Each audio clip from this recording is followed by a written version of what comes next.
Di dalam sebuah dialog antara Presiden Uni Eropa von der Leyen di India dengan pejabat India di awal April 2022 bisa menjadi pelajaran yang sangat baik bagaimana nanti kita Indonesia yang nantinya akan menjadi negara besar untuk menjalankan strategi bernegaranya. Dialog tersebut patut dipelajari dengan seksama. Kita semua tahu posisi India dalam voting di PBB untuk mengutuk serangan Rusia ke Ukraina adalah netral, di mana India, walau dekat dengan Inggris dan Amerika, serta sangat anti Tiongkok, memilih netral. Bahkan masih melakukan hubungan bisnis, tidak ikut melakukan sanksi ekonomi. Hal ini membuat Inggris dan Uni Eropa mengadakan pertemuan diplomatis ke India. Sekedar mengingatkan, di dalam manuver sebuah negara, maka bermain cantik ala Soekarno itu penting.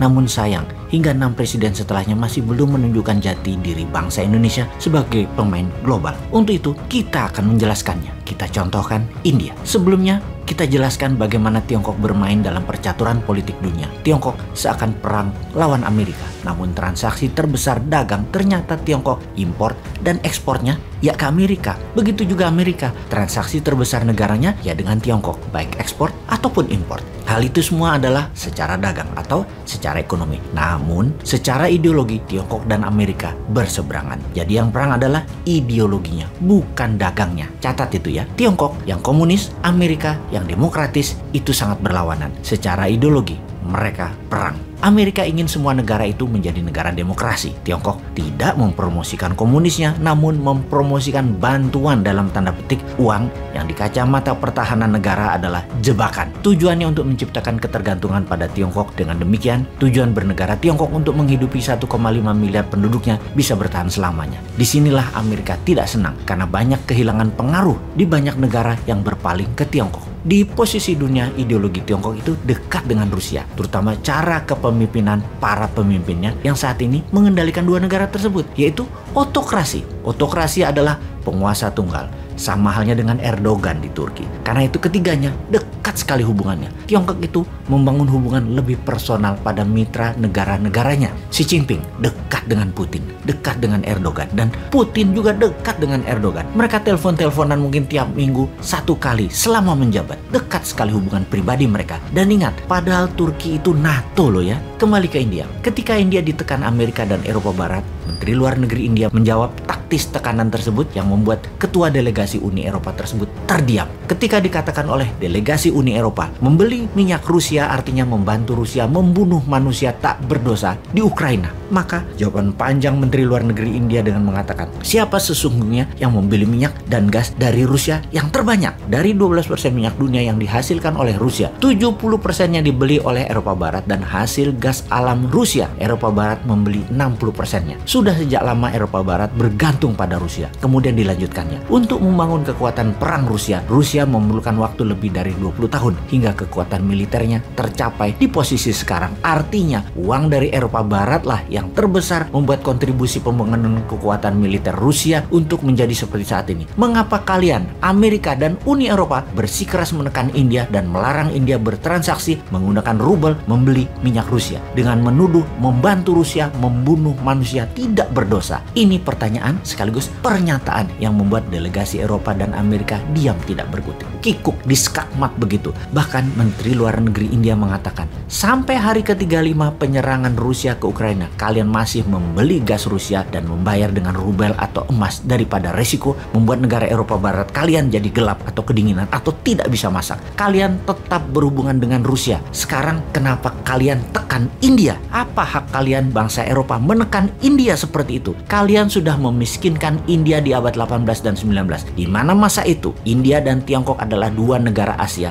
Bahkan India di abad 17-18 tersebut adalah negara paling kaya di dunia. Dalam diskusi tersebut, Menteri India juga menyerang delegasi Inggris dengan mengatakan, kalian Inggris telah mencuri kekayaan India hingga membuat India miskin sebagaimana saat ini. Oh ya sahabat, saat ini India sedang menuntut Inggris dengan meminta kembali apa yang dilakukan Inggris ketika menjajah India. Inggris dituduh telah merampok India senilai 43 triliun US dollar atau senilai 330 kali APBN Indonesia sekarang. Sang menteri pun melanjutkan, kalian Inggris membuat India di masa kemerdekaan kemerdekaan selepas Perang Dunia Kedua menjadi negara termiskin dunia. Sekarang kalian mau mengatur India untuk taat pada kalian dan menentang Rusia. India adalah negara berdaulat. India bisa melakukan apapun tanpa ada yang boleh mendikte. Kalimat dari Menteri Luar Negeri India tadi demikian kuatnya sehingga menjadi pembicaraan dunia. Inilah yang kita, bangsa Indonesia, juga ingin mengatakan kepada dunia. Belanda telah merampok lebih dari 30 triliun dolar. Harus kita buat jera itu Eropa Barat. Indonesia harus menuntut dan meminta hak kita dengan menyuarakan kedaulatan negara Indonesia tanpa takut akan pengaruh Tiongkok, pengaruh Amerika, dan pengaruh Eropa untuk punya hak hidup sendiri di atas kaki sendiri. Kita tuntut mereka semua. Sulit kalau Indonesia pakai uang IMF karena ada uang Belanda di sana misalnya. Sulit kalau kita mau berdiri netral, beli minyak Rusia agar harga BBM rakyat murah karena 20% lebih murah beli minyak Rusia daripada minyak Arab dan minyak Amerika, agar Indonesia sungguhnya bisa lepas subsidi minyak. Karena takut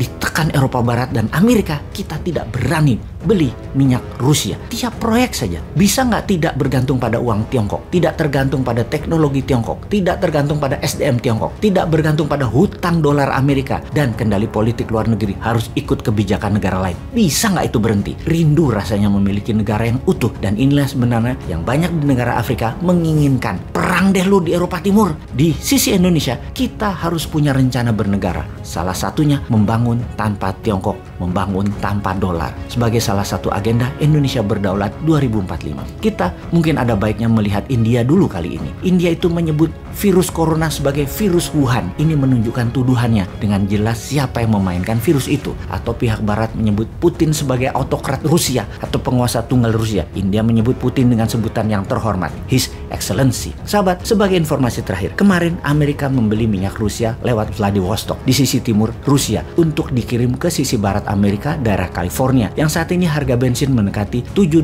per galon atau sekitar 22 ribuan per liternya. Beda dengan sisi timur Amerika yang rata-rata masih $6 atau sekitar 19 ribuan per liter rupiah. Di sisi timur dapat minyak dari Selat Hormuz lewat terusan Suez tentunya. Jadi akan mahal kalau dikirim ke California. Mending beli dari Rusia dan Amerika bayar pakai dolar Amerika lagi. Aneh kan dunia ini? Makanya pada sekolah di Lemanas dulu deh baru jabat.